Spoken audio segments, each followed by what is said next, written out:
Pawan Kalyan and Katamarayudu team ప్రస్తుతం పని విషయంలో పరుగులు పెడుతున్నారు. మనోళ్ళు ఎలాగైనా సరే సినిమాను మార్చి 24న రిలీజ్ చేయాలంటే ఇప్పుడు ఆగమేఘాల మీదనే వర్క్ అంతా కంప్లీట్ చేయాలి. అందుకే దర్శకుడు డాలీ హైదరాబాద్ లో పోస్ట్ ప్రొడక్షన్ పనులు చూసుకుంటుంటే పవన్ ఇటలీలో పాటలు షూట్ చేస్తున్నాడు. ఇప్పుడు ఆ పని కూడా పూర్తయింది.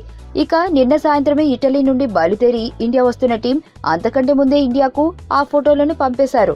ఇప్పుడు ఆ ఫోటోలతోనే కొత్త పోస్టర్లు కూడా వచ్చేసాయి. 3 పాటలకే ఆడియో సూపర్ హిట్ అంటూ వచ్చిన కొత్త పోస్టర్లో ఇప్పుడు శృతి హాసన్ అండ్ పవన్ ఇటలీలో తీసిన పాటల్లో ఎలా ఉన్నారో మనకు కనిపిస్తున్నారు.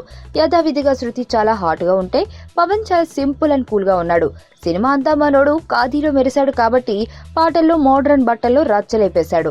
కాటమరాయుడు పోస్ట్ ప్రొడక్షన్ వర్క్ అంతా దాదాపు పూర్తయిందిట. ఈ రోజు సాయంత్రం కానీ రేపు గానీ పవన్ కళ్యాణ్ ఒక్కసారి ఫైనల్ కాపీ చూస్తాడని తెలుస్తుంది. ఈ సినిమాకు తానే దగ్గరున్న అన్ని చూసుకుంటున్న పవన్ చాన్నాళ్లకు తన సినిమాను రిలీజ్ కు ముందే చూస్తున్నాడు.